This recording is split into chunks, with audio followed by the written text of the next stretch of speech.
नेक हले झोटा दिल।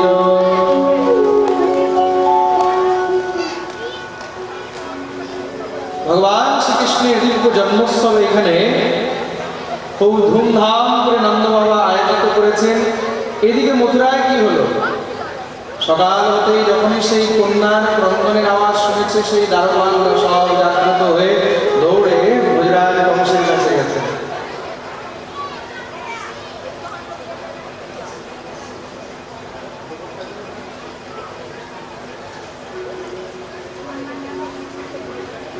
আমাদের মধ্যে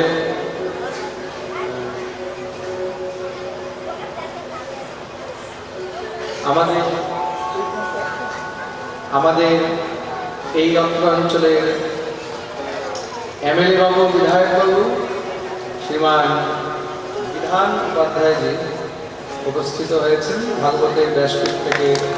তার জন্য অনেক অনেক আশীর্বাদ, অনেক অনেক মঙ্গল কামনা।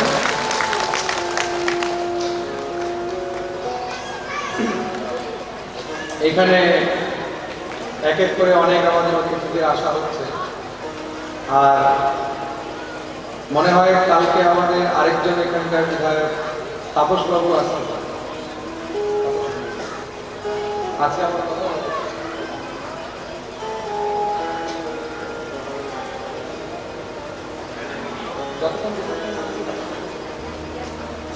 আমি বিধানবাবুকে বলবো এখানেই বসে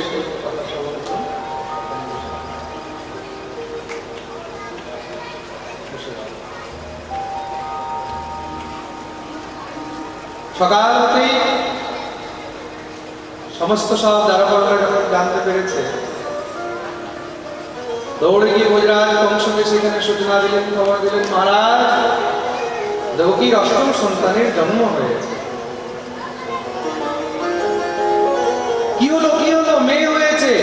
কংস দৌড়ে এসে দেবকীর কোল থেকে সেই কন্যাকে ছিনিয়ে যখন নিতে লাগলো, দেবকী জোরে জোরে কাঁদছে, দাদা একে ছেড়ে দাও, এ তো কন্যা, তোমার ভয় তো আমার পুত্রের থেকে। কংস বলছে দেবতাদের চাল বোঝা যায় না, কখন যে ছেলে মেয়ে হয়ে চলে আসবে। মেয়েদেরকেও কখনো সাধারণ মনে করতে নেই। শুম্ভ নিশুম্ভকে যে মেরেছে সেও তো কন্যাই ছিল, মহিষাসুরকে যে মেরেছিল সেও কন্যাই ছিল। একে আমি ছাড়বো না বলে সঙ্গে সঙ্গে নিয়ে যখনই মারার জন্য আছাড় দিতে গেছে, হাত থেকে ছাড় পেয়ে সেই কন্যা কংসের মাথায় লাল মেরে আকাশে উড়ে গেল। দিব্য অষ্টভুজার রূপ ধারণ করে আকাশবাণী করে গর্জনা করেছেন, মূর্খ কংস, তুই আমাকে কি মারবি? যে তোকে মারবে সে এই ব্রজে অন্যত্র জন্মগ্রহণ করে নিয়েছে।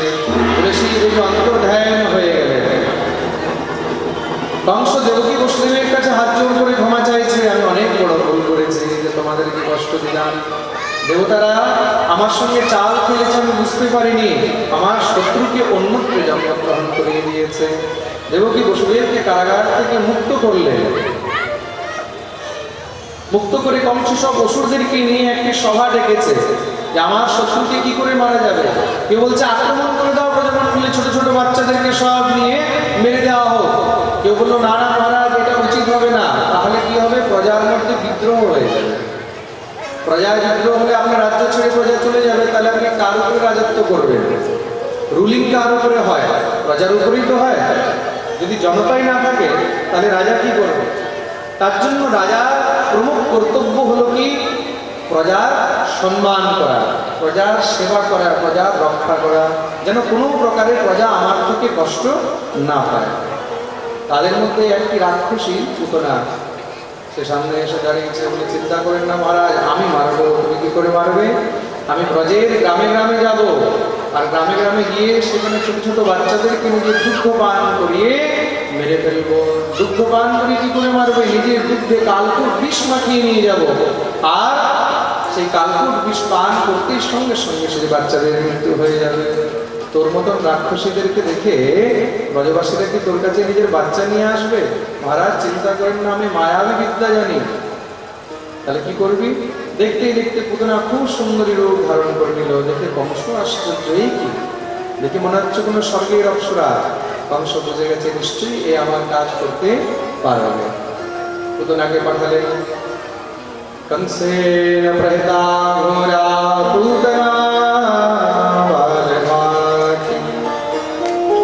শিশুশ্চচার নিগদন্তি পুরগ্রাম প্রজানিষু।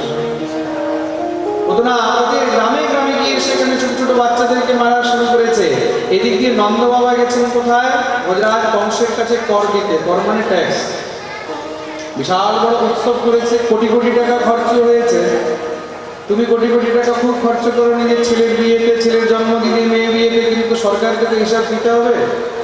এত পয়সা আসলো কোথা থেকে? সরকার তো হিসাব নেবেই। তার জন্য আগে গিয়ে ট্যাক্স জমা করে দেওয়া হচ্ছে। নন্দ বাবা বিচার করলে, আচ্ছা এই কর প্রণালী কিন্তু আজকের নয়, এটা কিন্তু সৃষ্টির থেকেই চলছে। সমস্ত সমাজ রাজ্য সঞ্চালন কর দিয়েই হয় একমাত্র। কর নিয়ে গেছে নন্দ বাবার সেখানে, যখন কংসের কাছে উপস্থিত হলেন, সেই সব দেখে কংস এত আনন্দিত হয়েছে। নন্দরায় আমার জন্য এত কর নিয়ে এসেছো, কি হয়েছে? বলে আমার ঘরে ছেলে হয়েছে। কংস আশীর্বাদ দিচ্ছে, যুগ যুগ তোমার ছেলে যেন বেঁচে থাকো। মামার আশীর্বাদ ভাগনা পেয়ে গেল। মামার আশীর্বাদ তো কোনো কাজে নেই। প্রেম সে বলো রাধে রাধে। আরে বলো না, বলো না, বলো না, और जोर से, और जोर से, और हाथ ऊपर करके जय जय श्री राम। आज के भगवाনের জন্মের ষষ্ঠম দিবস। আমাদের বিধানবাবু ভগবানের আশীর্বাদ স্বরূপ বৃন্দাবনের একটি চিহ্ন।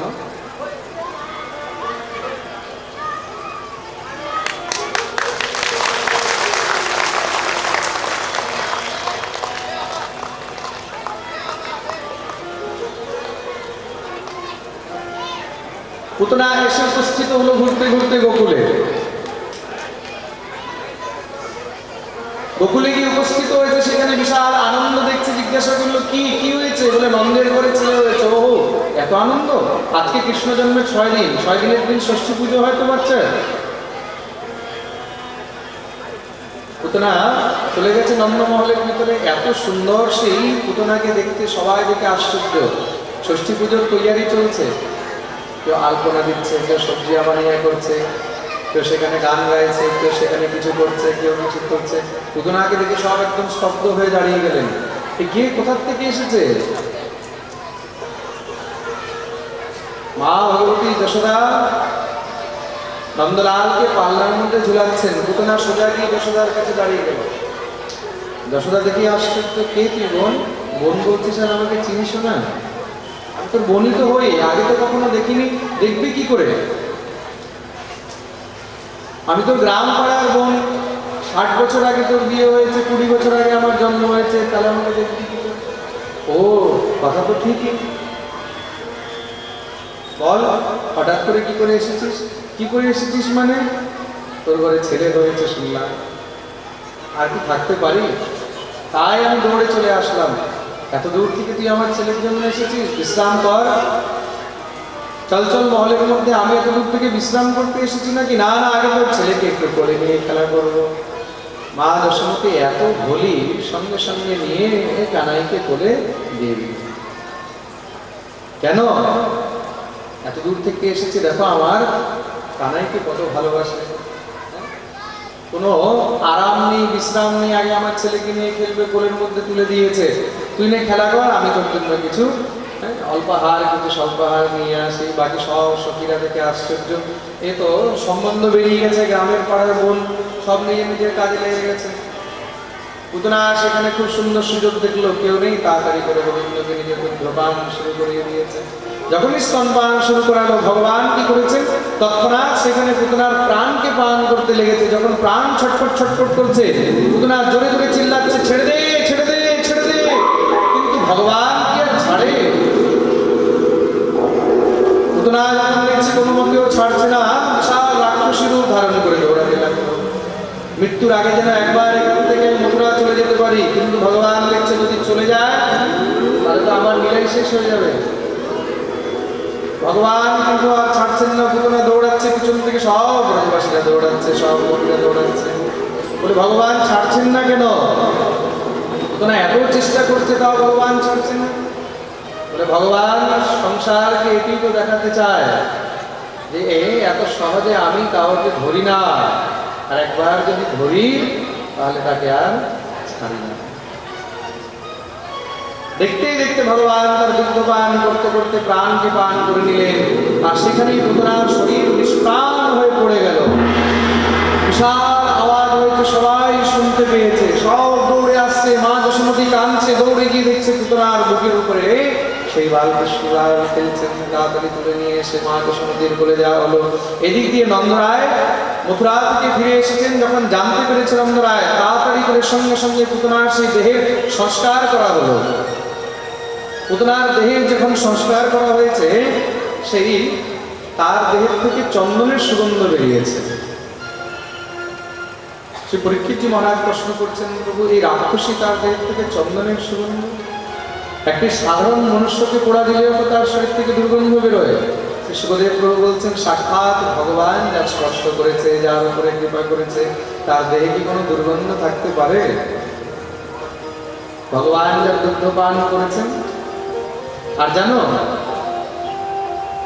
যেই গতি ভগবান মা যশোদা আর দেবকীর জন্য বিচার করে রেখেছেন, সেই গতি তাদের আগেই পুতনাকে দিয়ে দিয়েছেন। কোন গতি? মাতৃগতি, মাতার গতি। এমন দয়ালু ঠাকুর কোথাও পাবে?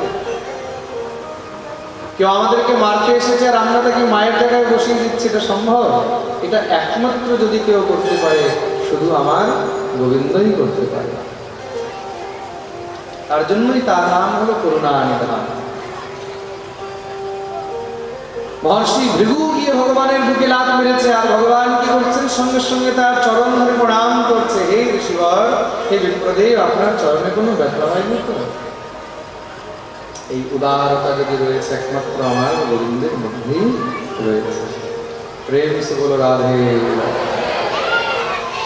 অন্য কেউ এই সামর্থ্য কখনো দিতে পারে না। পুতনা উদ্ধার করলেন। এখানে একটি প্রশ্ন করা হয়েছে, পুতনা কে ছিল? বলে এই পুতনা পূর্ব জন্মে রাজা বলির কন্যা ছিল, নাম ছিল রত্নমালা। একসময় যখন ভগবান বামন রূপ ধারণ করে এসেছে, সেই বামন ভগবানকে দেখে তখন পুতনা খুব আনন্দিত হলো, মনে মনে ভাবছে, ইস, যদি এটা আমার সন্তান হতো, যদি আমার ছেলে হতো, তাহলে তাকে আমি নিজের দুগ্ধ পান করাতাম, স্তন পান করাতাম। ভগবান তার মনের ভাব দেখে মনে মনেই তাকে কথা দিয়ে দিলেন, যা তোর এই ইচ্ছা অবশ্যই পূর্ণ হবে। আর ভগবান যখন রাজা বলির সর্বস্ব হরণ করে নিলেন, তখন সেই পুতনা মনে মনে ভাবছে, যদি এটা আমার সন্তান হতো, যদি এটা আমার ছেলে হতো, কিছু ভলেন্টিয়ার ওইদিকে থাকতে হবে।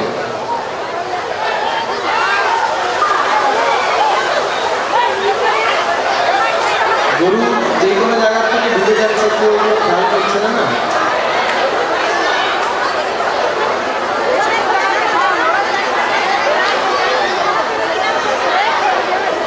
তাও আগে একটা ডান্ডা পর্যন্ত নেই তারা।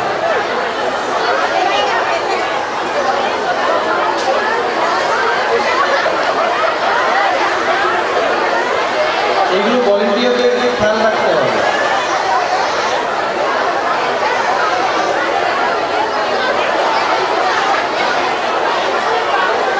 বসে যান, বেরিয়ে গেছে, সবাই নিজের নিজের জায়গায় বসে যান, কোনো চিন্তা নেই।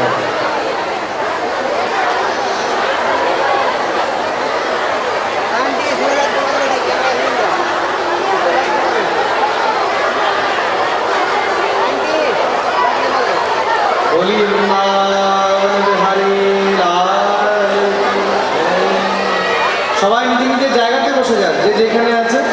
বেরিয়ে গেছে, আর নেই, আর চিন্তা নেই। ও মাঝে মধ্যে একটু গোমাতাও তো চলে আসে পাঠ শুনতে, তাই গোমাতা একটু কৃপা করতে চলে এসেছে। একদম কথা বলবেন না।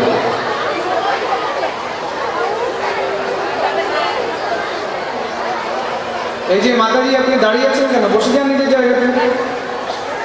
হয়ে গেছে কাজ, হয়ে গেছে। যারা কথা বলছে একদম চুপ হয়ে যাবে।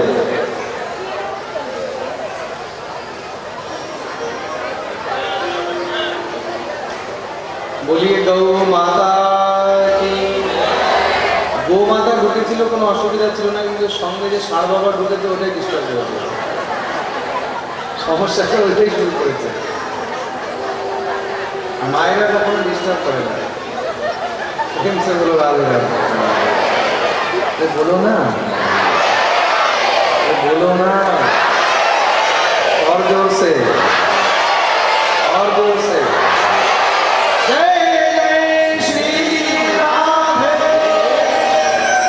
সেই রত্নমালা তখন মনে মনে বিচার করছে, আমার বাবা সবকিছু হরণ করে নিল, যদি এটা আমার সন্তান হতো তাহলে আমি নিজের দুধের মধ্যে বিষ মাখিয়ে একে খাইয়ে দিতাম, মেরে ফেলতাম।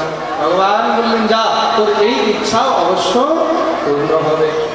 তা সেই রত্নমালা পরজন্মে এবার পুতনা হয়ে জন্মগ্রহণ করেছে।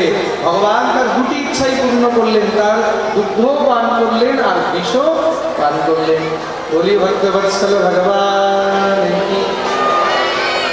ভগবানের কাছে কেউ যদি একদম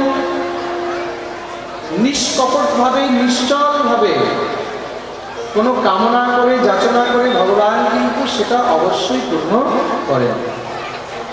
তার জন্য ভগবানের কাছে কখনো কিন্তু খারাপ চাইতে নেই, খুব মন দিয়ে শুনবে, কিন্তু যখনই চাইবে সবসময় কোনো ভালোই চাইবে। না জানি কোন সময় ভগবান কোন কথাটা শুনে নেয়, যদি খারাপটা শুনে নেয় তখন কিন্তু খারাপও হয়ে যাবে। আর ভগবানকে কিছু বলতে হলে জোরে জোরে চিল্লাতে হয় না, মনে মনে তুমি যা বলবে ভগবান সেটাই বুঝে নেয়। ভগবান বলেন বাঞ্ছা কর্ম করতে হবে। ভক্ত মনে বাঞ্ছা করেছে, মনে চিন্তা করেছে, ভগবান সঙ্গে সঙ্গে সেটা পূর্ণ করে দিচ্ছেন। সংসারের মধ্যে কার কাছে চাইতে গেলে আমাদেরকে জোরে বলতে হয়, কিন্তু ভগবানের কাছে চাইতে গেলে মনে মনে। কখনো দেখেছো মন্দিরের মধ্যে গিয়ে কাউকে বলতে, প্রভু আমার 2 লাখ টাকার ব্যবস্থা করে দাও? কিরকম করে? যার যে ডিমান্ড সব মনে মনে। তা ভগবানের কাছে কি কোনো বিশেষ কিছু করতে হবে তারও দরকার নেই, একদম বিশুদ্ধভাবে ঠাকুরের কাছে তুমি যা চাইবে ভগবান তাই বুঝবে। সেখানে সংস্কৃত শ্লোক বলতে হবে না, কোনো স্তুতি করতে হবে তারও প্রয়োজন নেই। ভগবান হলেন সর্বভাষী, খুব মন দিয়ে শুনবেন। ভগবানের একটি নাম হলো সর্বভাষী, ভগবান সব ভাষা জানেন। কেন? প্রত্যেকটি ভাষা তো তার থেকেই সৃষ্টি হয়। ভগবানের সামনে তুমি বাংলায় বলো, হিন্দি বলো, পাঞ্জাবি বলো, গুজরাটি বলো, মারাঠি বলো, ভগবানের জন্য সবই এক। যদি ভগবান সর্বভাষী না হতো তাহলে সাউথ ইন্ডিয়ান, দক্ষিণ ভারতীয়রা যে বলে কন্নড়ে কন্নড়ে কন্নড়ে, ভগবান ভগবান। আর চাইনিজরা যদি ভগবানের কাছে কিছু চায়, চিংচং পং পাং, ভগবান তো তাও বুঝছে, বুঝছে কিনা? সব ভাষা জানে। ভগবান হলেন সর্বভাষী, তার জন্য ভগবানের সামনে শুধু নিষ্কাম ভাব চাই, নিশ্চল ভাব চাই। যা মন থেকে চাইবে ভগবান সেটা অবশ্যই পূর্ণ করবে। পুতনা মন থেকে চেয়েছে আমি যেন দুগ্ধ পান করাতে পারি, সেটাও পূর্ণ হলো। আর চেয়েছে যেন বিষ পান করাতে পারি, সেটাও পূর্ণ হলো। বলি ভক্তবৎসল ভগবান। পুতনার উদ্ধার করলেন। কংস আরেকটি অসুর পাঠিয়েছে, নাম হলো তৃণাবর্ত। ভগবান তারও উদ্ধার করলেন। আরেকটি অসুর পাঠালেন, তার নাম হলো শপটাসুর। ভগবান তারও উদ্ধার করলেন। এদিকে কৈলাস থেকে ভোলেনাথ এসেছে দর্শন করার জন্য।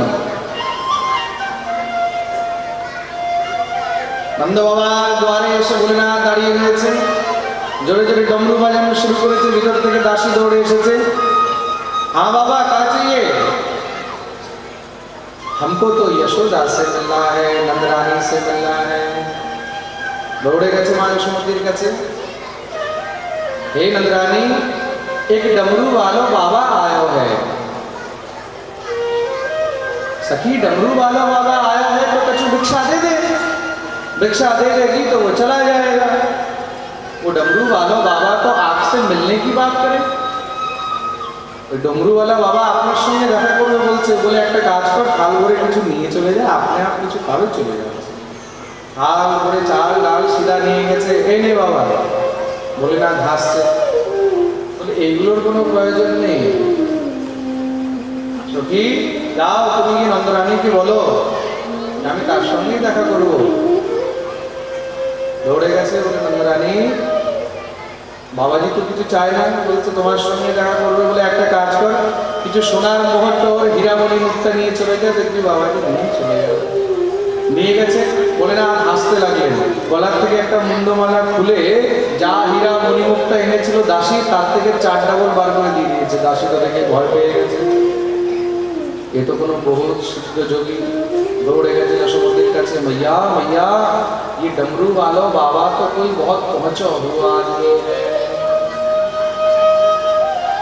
যশোমতী দৌড়ে এসেছে, দেখেই তো একদম ভয় পেয়ে গেছে, শিবের স্বরূপ, গলার মধ্যে সাপ ঝুলছে, গায়ের মধ্যে বিচ্ছু, নরমুণ্ডের মালা, মাথায় জটা, বাগম্বর, ত্রিশূল, ডমরু, দেখে তো একদম যশোমতী ভয় পেয়ে গেছে।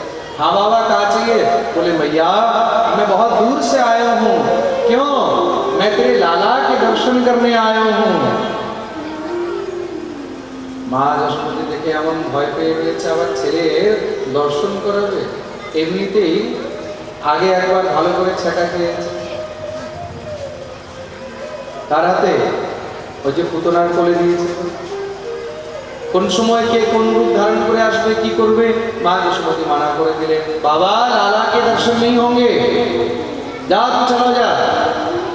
भैया मैं बहुत दूर से चल के आया हूँ, অনেক দূর থেকে এসেছি। কোথা থেকে? আমি কৈলাস থেকে এসেছি। ও তুমি কৈলাস থেকে আসো, চাहे তুমি মাদ্রাজ থেকে আসো, দর্শন হবে না মানে হবে না, চলে যাও।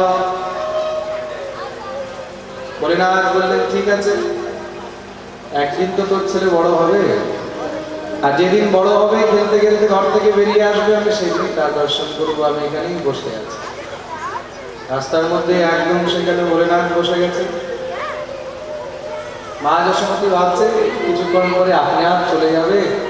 যশোমতী যখনই ভিতরে গেছে, গিয়ে দেখছে কানাই জোরে জোরে কান্না শুরু করে দিয়েছে। সেই কি কান্না! যত চেষ্টা করে, যতই সেই যত্ন করে, আর ছেলে কান্নাই বন্ধ হচ্ছে না। খুব দুধ খাওয়াচ্ছে, খুব বোঝাচ্ছে, খুব যেরকম করে হোক চুপ করাবার চেষ্টা করছে, আর চুপই হয় না। মা যশোমতী তো ভয় পেয়ে গেছে, কি হলো কি? এক দাসী বলছে, भैया एक बात बताऊं? बोले कहा, ये जो बाबा आया है ना, ये घोर तांत्रिक जैसा लगता है, इसी ने कुछ जादू टोना किया है। এই যে বাবাজি এসেছে, ওই বোধহয় কিছু জাদু টোনা করেছে। যশোমতীর তো আরো রাগ হয়ে গেছে, আমার ছেলের উপর জাদু টোনা করছে। যশোমती दौड़े ऐसे तेड़े, चौरे बाबा तो से मने करी कि लाला के दर्शन नहीं होंगे तो नहीं होंगे, चला जा। यहाँ बैठे बैठे मेरे लाला का जादू टोना कर रहा है तू, আমার ছেলের উপরে জাদু টোনা করছিস? বলে না, হাত জোড় করে বলছে, মা তোর ছেলের উপরে কে জাদু টোনা করতে পারে? তোর ছেলে তো সংসারের সব থেকে বড় জাদুঘর, তার জাদুতে তো আমরা সবাই মোহিত হয়ে রয়েছি, তার উপরে কে জাদু করবে? তাহলে আমার ছেলের কান্নাকাটি কমছে না কেন? বলে একটা কাজ কর, তুই আমার কাছে নিয়ে আয়, একটু ঝাড়ফুঁক করে দেবো, দেখবি চুপ হয়ে যাবে। সন্তানের জন্য মা কি না করতে পারে? যেই মা দর্শন করাতে চাচ্ছিল না, সঙ্গে সঙ্গে দৌড়ে গিয়ে কানাইকে নিয়ে এসছে কোলে করে। নেই বাবা, কিছু ঝাড়ফুঁক করে দে তাড়াতাড়ি করে। বলে না, একটুখানি হম করে তখনই খুব মেরেছে। সামনে গোবিন্দকে পেয়েছে ভোলেনাথ, আর আমার ঠাকুর যখন ভোলেনাথকে দেখেছে, দেখেই গোবিন্দ একদম খিলখিল খিলখিল করে হাসতে লেগে গেছে। যশোদা দেখে খুব খুশি হচ্ছে, আহা আমার ছেলের কান্না তো বন্ধ হলো। আচ্ছা বাবাজি, এখন তো হয়েছে। বলে মা দর্শন তো হলো, একটু স্পর্শ যদি হয় তাহলে আমি কৃতার্থ হয়ে যাব, একটু চরণ স্পর্শটা করিয়ে দে। যশোমতী বলছে, দেখ বাবা, স্পর্শ টর্শ করিস না, ছোট বাচ্চা আমার। বলে একবার একটু চরণটা স্পর্শ করতে দে আমার। দেখ চরণ স্পর্শ হবে না বাবা, এখন আমাকে যেতে দে। বলে মা যশোমতী যখনই নিয়ে ফিরছে, কানাই আবার জোরে জোরে কান্না শুরু। আবার মা ফিরে এসেছে, দেখ বাবা আবার কাঁদতে শুরু করে দিয়েছে। বলে মা একবার চরণটা আমাকে স্পর্শ করতে দে, তোর ছেলে আর জীবনে কোনোদিন কাঁদবে না। অনন্ত কোটি ব্রহ্মাণ্ডের নায়ক ভগবান শ্রী হরি সাক্ষাৎ বিরাট পুরুষ, যার এক একটি রোমের মধ্যে ব্রহ্মাণ্ড বিরাজমান রয়েছে। তাহলে তার সে চরণ কত বিশাল! পাতাল মেতস্য হি পাদমূলম। দ্বিতীয় স্কন্ধে ভগবানের দিব্য বিরাট স্বরূপের বর্ণনে বলছেন ভগবানের চরণ কত বিশাল, সেই বিশাল চরণ তো কেউ ধরতে পারে না, সেই চরণগুলো একটা ছোট ছোট হয়ে এসেছে, তা কেনা চাইবে সেই চরণগুলো একবার মাথায় দিয়ে? মা যশোমতী যখনই চরণগুলো এগিয়ে দিয়েছে, বলে না চরণ দুটি ধরে মাথায় লাগিয়েছে, লাগাতেই আমার ঠাকুর জোরে জোরে হাসতে লেগে গেছে। মা যশোমতী খুব প্রসন্ন হচ্ছে দেখে।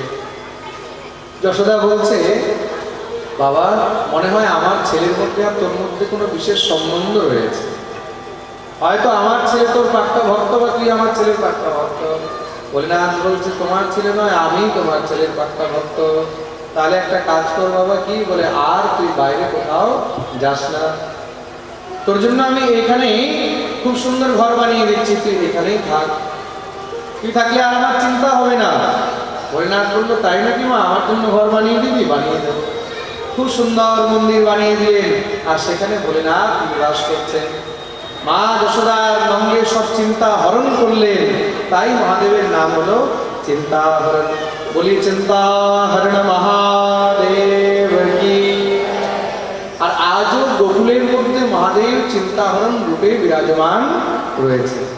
আপনারা যখন ব্রজ 84 দর্শন করবেন, তখন সেখানে গোকুল যেতে চিন্তাহরণ মহাদেবেরও দর্শন পাবেন, খুব সুন্দর দর্শন। মহাদেব এখানে মা যশোমতীকে আশীর্বাদ করছে, রানী তেরো চিরজীবে গোপাল, রানী তেরো চিরজীবে গোপাল, রানী তেরো চিরজীবে গোপাল।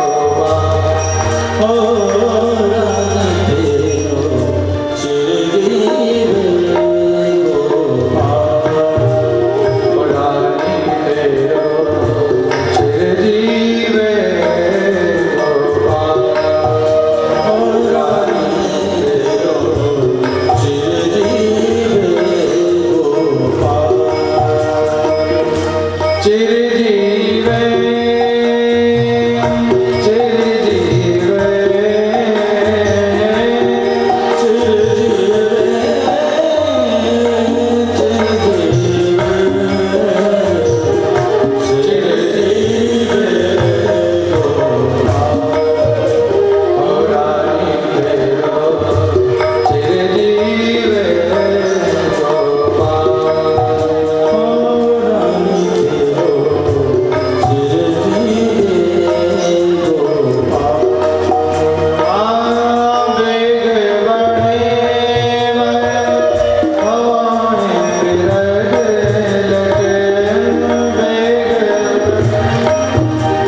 শ্রী সুরদাসজির পদ সব গোকুল প্রাণ জীবন ধরে সব গোকুল প্রাণ জীবন ধরে। যশোদা, তোর এই ছেলে সমস্ত গোকুলের প্রাণ ধন হবে, জীবন ধন হবে।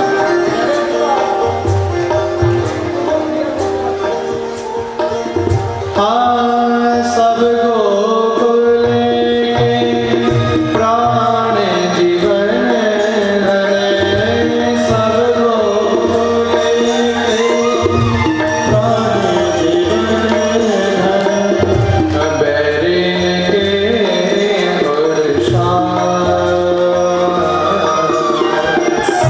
के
এখনো পর্যন্ত কিন্তু বাচ্চার নামকরণ সংস্কার হয়নি।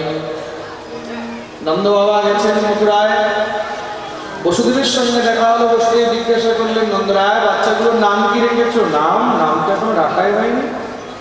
সেই কি, বাচ্চার জন্ম এখন 4 মাস চলছে। খুব মন দিয়ে শুনবেন, আমাদের ঘরে বাচ্চা যদি হয় কতদিনে নামকরণ করা হয়? হ্যাঁ, 10 দিন, 6 দিন, কোথাও আবার 10 দিন, কোথাও আবার 21 দিন, বেশি থেকে বেশি 27 দিন। বৈদিক গণনা অনুসারে যদি কোনো সন্তান মূল নক্ষত্রে জন্ম নেয় তাহলে বেশি থেকে বেশি 27 দিন পর্যন্ত নামকরণ করে নেওয়া উচিত। অন্যথা নামকরণের বিধি হলো 21 দিন। তো মন দিয়ে শুনবে।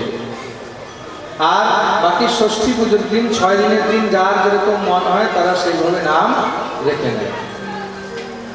ষষ্ঠী পুজোর মধ্যে ভগবানের নাম কিন্তু অনেক রাখা হয়ে গেছে, কিন্তু বিধিগত এখনো নামকরণ করা হয়নি যে পুরোহিতকে ডেকে নামকরণ করবে। এখন অসময়ে নামকরণ হচ্ছে, তার জন্য গুপ্তভাবে নামকরণ শুরু করা হলো। কোথায়? গোশালার মধ্যে বসে। যদুবংশীদের আচার্য গর্গাচার্য মুনিকে ডাকা হয়েছে। গর্গাচার্য মুনি এসে নামকরণ আরম্ভ করলেন। সব থেকে আগে বড় ছেলের নামকরণ করছে। খুব মন দিয়ে শুনলেন। কি নাম রাখা হয়েছে? অয়ম হীরো হিরিপুত্র রময় সুহৃদো গুণৈ আখ্যাস্যতে রাম ইতি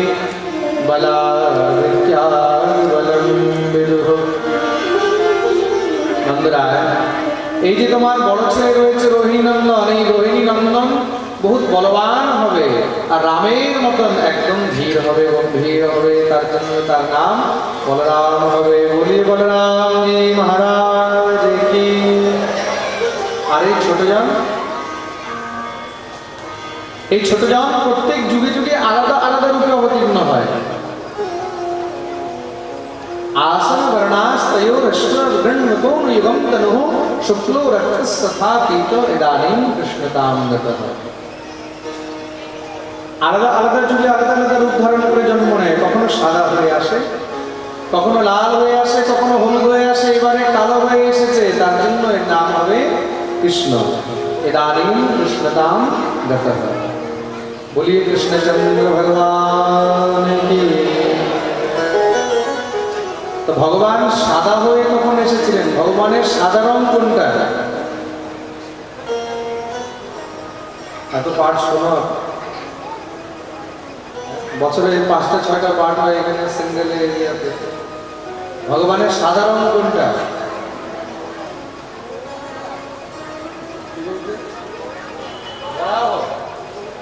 বরাহ। খুব সুন্দর। ভগবানের বরাহ অবতার সাদা রঙ, তার জন্য বলা হয়েছে শ্বেত বরাহ। তার জন্য খুব মন দিয়ে পাঠ শুনতে হয়। কালকে মন্বন্তর বিভাগের মধ্যে আমি কিন্তু এটা বলেছিলাম, এক পাকের মধ্যে যে বরাহ অবতার দুইবার হয়েছিল, একবার নীল বরাহ, একবার শ্বেত বরাহ।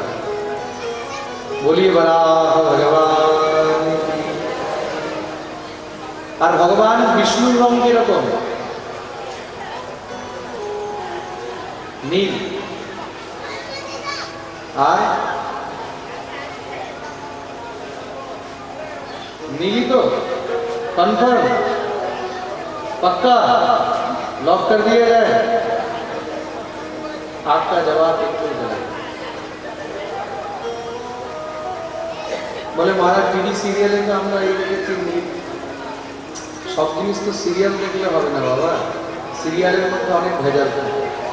বাস্তবে বিষ্ণুর রং কি? সবাই মন দিয়ে শুনে নেবেন আজকে।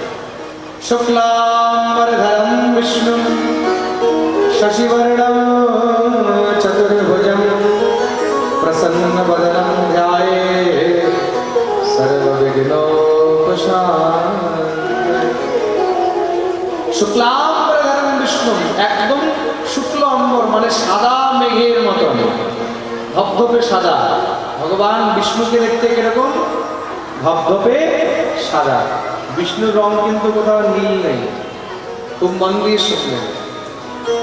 বলে মহারাজ তা বিষ্ণু যে নীল দেখায়, টিভি সিরিয়ালের মধ্যে অনেক কিছু আলতু ফালতু দেখায়, ওইগুলোর উপরে কখনো বিশ্বাস করতে নেই। ভগবান শিবকেও এরকম দেখায়, শিবকেও তো দেখায় কিরকম? কালো দেখাচ্ছে, হ্যাঁ, ময়লা দেখাচ্ছে, এরকমই তো দেখাচ্ছে শিবকে। নীল দেখাচ্ছে, শ্যামবর্ণ দেখাচ্ছে, কিন্তু আসলে শিবের রং কিরকম জানা আছে? এগুলো সব জানার জিনিস। শুধু পাঠের মধ্যে নাচো নাচো নাচো, নাচানাচি করলে পাঠ কখনো হয় না। এগুলো তো আজকাল ফ্যাশন হয়ে গেছে, যেই পাঠের যত নাচাবে, হ্যাঁ খুব আনন্দ। পাঠ হলো জ্ঞানের বস্তু, উপদেশ। পরীক্ষিতকে সুখদেব প্রভু একবারও বলেন যে নাচো নাচো। নৃত্য হলো আনন্দের বস্তু। প্রত্যেক 10 মিনিট করে করে আমরা নাচবো, তার মানে পাঠ হলো না। বিশুদ্ধ পাঠ, তার জন্য কিন্তু মহাপুরুষগণ লিখে দিয়ে গেছে। শিবের রং কিরকম? শিবের রং হলো একদম কর্পূরের মতন সাদা। কিসের মতন? কর্পূর হয় না? কর্পূরের রং কিরকম হয়? একদম ধবধবে সাদা। কর্পূর গরম করুণাবতারম। অনেকে ভাবছে মহারাজ এটা তো একদম মনে ছিল। ইস, আমরা শুনি কিন্তু কখনো এগুলোকে খেয়াল করি না। এই শ্লোক সবাই শুনি। কর্পূর গরম করুণাবতারম সংসার সারম ভুজগেন্দ্রহারম সদা বসন্তম হৃদয়ারবিন্দে ভবং ভব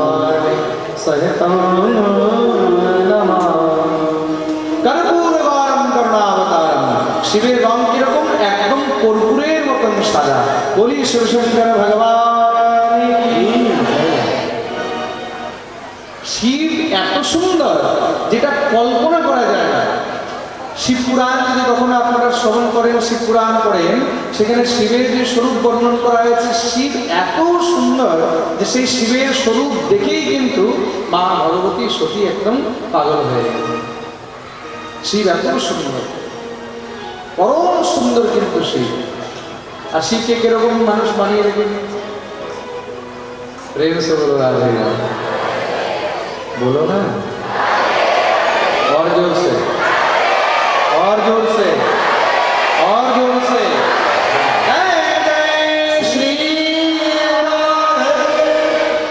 মা যশোমতী বলছে কৃষ্ণ নাম ছাড়া আর কিছু হতে পারবে না। বলছে অনেক নাম হবে। বহুনি সন্তি নামানি রূপাণি চ সুদশ্যতে গুণকর্মাণি রূপাণি তান্যহম বেদ নো জনা। বহুনি সন্তি নামানি, এর এত নাম হবে যে তুমিও মনে রাখতে পারবে না। তার জন্য গোপাল সহস্র নাম বলা হয়েছে, বিষ্ণু সহস্র নাম বলা হয়েছে, হাজার হাজার নাম। এই প্রকার খুব সুন্দর নামকরণ করলেন গর্গাচার্য মুনি। মা যশোমতী কি করেছে? কি কৃষ্ণ বলবে, মা যশোমতী নিজের মতন নাম রেখে নিয়েছে। কি? একটার নাম রেখেছে কালুয়া, একটার নাম রেখেছে বলুয়া। বলো কালুয়া বলুয়া ভগবান কি। অনেক সময় হয় আমরা যে ঘরের মধ্যে বাচ্চাদের নাম এরকম রেখে নিই, আসলে নাম কিছু হয় কিন্তু এমনি তার নাম কিছু রেখে নিই, হয়ে যায় না? আচ্ছা, অনেকের ঘরে অনেক সময় কি হয়, বাচ্চা হয়েছে দেখতে যদি একটু কালো হয় এবং সবাই কালু কালু কালু কালু বলা শুরু করে, কালু কালু নামই হয়ে গেল কালু কালু। আমাদের ব্রজের মধ্যে তো এরকম অনেক নাম আছে। দেখতে একটু ফর্সা হবে, নাম রেখে দেবে গোরেলাল। আরে বড় গৌর ছোড়া, নাম রাখবো গোরেলাল। একটু গেহুয়া হবে বলে ভুরা। এগুলো আমাদের ব্রজের নাম আছে। হ্যাঁ, আর মেয়েদের নাম শুনলেন তো আরো মজা। এত সুন্দর সুন্দর মেয়েদের নাম। রাবড়ি দেবী, কিছু জনের মুখে জলে চলে এসছে রাবড়ি নাম।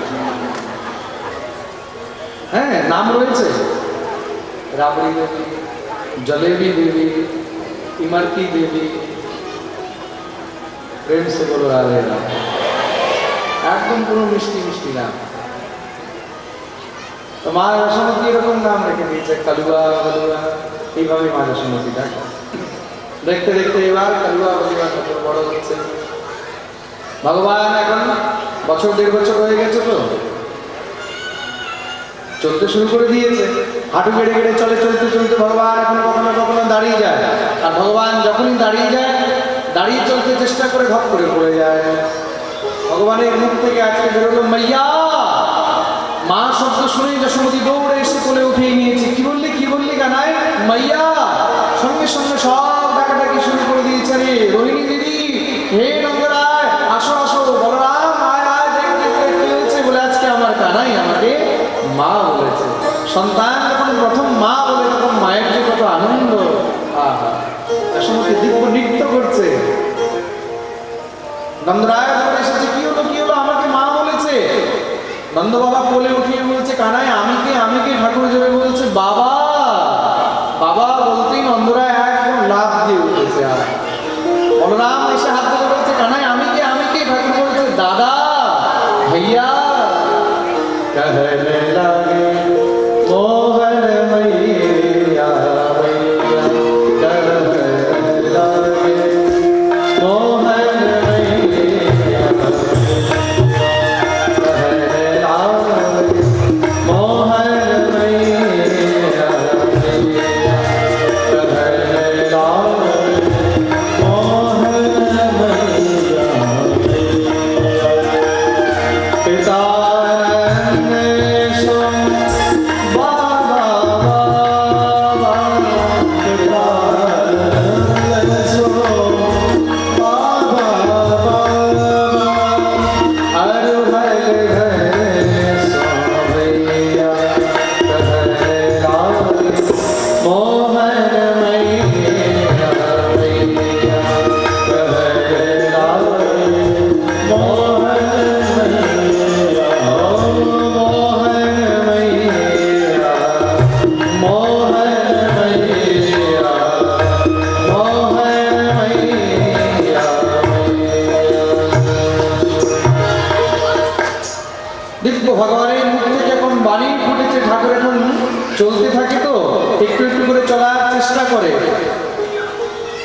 মা যশোমতী গোবিন্দকে এখন চলানো শেখাচ্ছে।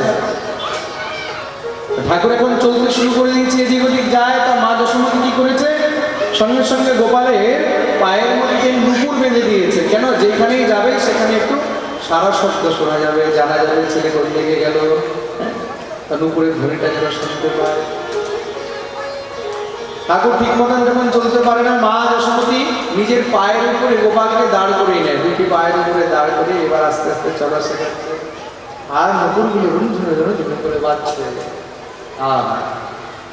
সুরদাসজি সেই সুন্দর দৃশ্যে দর্শন করছেন।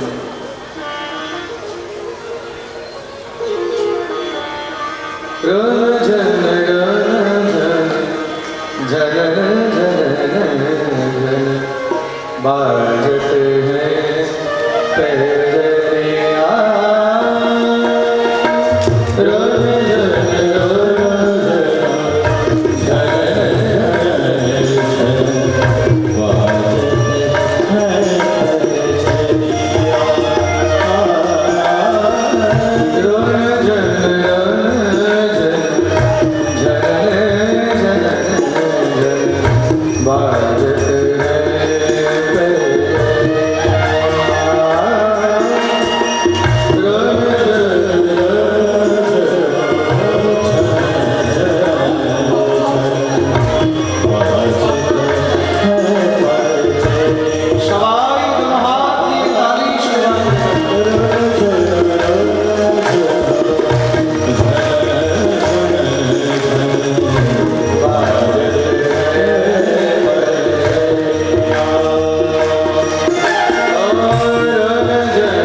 এখানে কে কে গোপালকে নিজের হাত ধরে একটুখানি চলাতে চায়? হাতে করে করবে, তার মনে এরকম ভাব আছে যে আমিও যেন গোপালকে হাত ধরে একটু চলাতে পারি।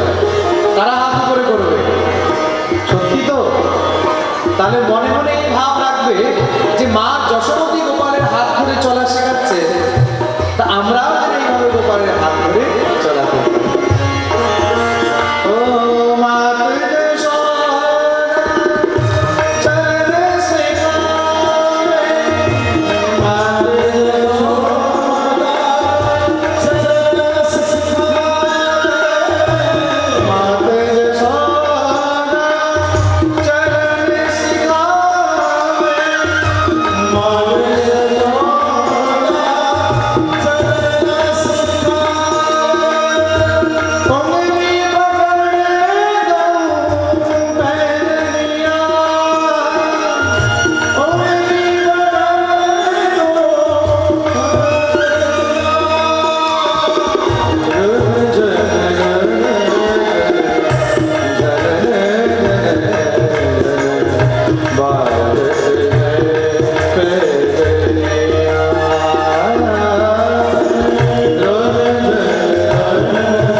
जनन गणन धन बाजत है पैजनिया। গোপাল এখন চলতে শিখে গেছে। এদিক ওদিক চলতে চলতে মা যশোমতী আজকে যমুনায় স্নান করেছে, দেখছে কানাই নেই। কোথায়? ভান্ডার ঘরে ঢুকে বসে রয়েছে। মা যশোমতী দৌড়ে গিয়ে দেখিয়ে কি এখানে ননির হাড়ির মধ্যে হাত ঢুকিয়ে বসে আছেন কানাই। মা যশোমতী বলছে, কানাই এই কি ননির হাড়ির মধ্যে হাত ঢুকিয়ে দিয়ে বসে আছে?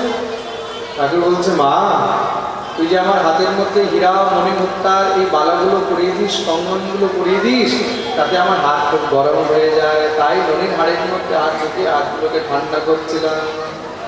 মা যশোমতী শুনে আর হাসে, বাবা আর কোনো জায়গা পায়নি ননির হাড়ির মধ্যে হাত ঢুকিয়ে হাত ঠান্ডা করছিলেন। দেখো বাবু, হাত ঠান্ডা করছো ঠিক আছে, কিন্তু আবার পেট ঠান্ডা করে নিও না। হ্যাঁ মা, চিন্তা করো না। আবার মা যশোমতী যমুনা থেকে জল ভরে এসে দেখছে তিনি কোথায়? সেই ভান্ডার ঘরে। ভান্ডার ঘরের মধ্যে গিয়ে দেখছে আজকে গোপাল একদম গপাগপ মাখন খাচ্ছে। মা যশোমতী দেখে দৌড়ে এসে কানটা ধরেছে, গিয়ে তোকে মানা করেছিল ননি খাবি না? ও মা, আমি তো ননি খাইনি। আচ্ছা ননি খাসনি, তাহলে আজকেও কি হাত ঠান্ডা করছিলিস নাকি? ওহো, কথাটা তো শুনবি। জানিস মা কি হয়েছে? কি? ঘুরতে ঘুরতে আমি ভান্ডার ঘরে এসে দেখছি যে ননির হাড়ির মধ্যে অনেক পিঁপড়ে ধরে গেছে। আচ্ছা, তারপরে আমি ভাবলাম আমিও তো ঘরের মালিক, আমার কাছে তো কোনো কাজ নেই, কি করব, বসে বসে একটু পিঁপড়েগুলোই বেছে দিই। তাই মা আমি ননির হাড়ির থেকে পিঁপড়েগুলো বাচ্ছিলাম। আচ্ছা বাবা, কত কাজের ছেলে আমার। ননির হাড়ির থেকে পিঁপড়ে বাচ্চা, তা পিঁপড়ে হাত দিয়ে বাচ্ছিলিস না মুখ দিয়ে বাচ্ছিলিস? কেন, কি হয়েছে মা? যে মুখের মধ্যে ননি লেগে আছে। ওহো, মুখেও লেগে আছে। ও জানিস মা কি হয়েছে? নতুন গল্প শুরু হবে। এত সুন্দর কথা বানাতে শিখে গেছে। জানিস মা, একটা পিঁপড়া আমার হাত দিয়ে উঠতে উঠতে উঠতে উঠতে উঠতে উঠতে উঠতে উঠতে মুখে চলে এসেছে। যখনই সরাতে গেছি সঙ্গে সঙ্গে মুখেও লেগে গেছে। মা যশোমতী যখনই দেখে তখনই কানাই সেই নদীর মধ্যেই ঢুকে রয়েছে। মা বলছে, কিরে তোর জন্য 56 ভোগ 36 ব্যঞ্জন বানাই, কিন্তু তার মধ্যে কি আনন্দ পাস না? কানাই বলছে, মাইয়া রে মোহি মাখন ভাই, তুই যতই 56 ভোগ 36 ব্যঞ্জন বানাস না কেন, আমি তার মধ্যে কোনো রুচি পাই না, যে আনন্দ আমি মাখনের মধ্যে পাই। মা বারবার মানা করে, আর ব্রজ যুবতীরা সব মনে মনে ভাবে, দাঁড়িয়ে দাঁড়িয়ে সব শুনে তো, সব ব্রজগোপীদের তো দিনরাত নন্দমহলের মূর্তি আড্ডা রয়েছে কানাইকে দেখার জন্য। তারা মনে মনে ভাবে, যদি কানাই আমাদের ঘরে আসতো তাহলে আমরা নিজের হাতে কানাইকে ননি খাওয়াতাম। ভগবান মনে মনে তাদের ইচ্ছা পূর্ণ করার কথাও দিয়ে দিলেন, যাও অতি শীঘ্রই তোমাদের ঘরে এসে ননি খাবো। 2.5-3 বছর অবস্থা রয়েছে ঠাকুরের। ভগবান এখন খেলতে খেলতে বাইরে বেরিয়ে যায়, তা গোপীরা সব কানাইকে ডাকে, কানাইয়া আজা আজা আজা। ভগবান বলছেন, আরে আজা আজা না। কেউ? বলে मैया मारेगी। সখীরা বলছে, তুই আয়েগো তো हम तो तू माखन खवाएंगे। চিন্তা করিস না, আমরা মাখন খাওয়াবো। যখনই মাখনের নাম শুনছে কানাই দৌড় দিয়ে একদম উপস্থিত। সখী ঘরে নিয়ে গিয়ে দরজা বন্ধ করে দিয়েছে। এই কি সখী, তুই দরজা বন্ধ করলি কেন? বলতে, দেখ আমার তোর কথা তো অন্য কেউ যেন না জানতে পারে। ও তাই নাকি? সখী ননি দে। সখী খুব সুন্দর করে ননি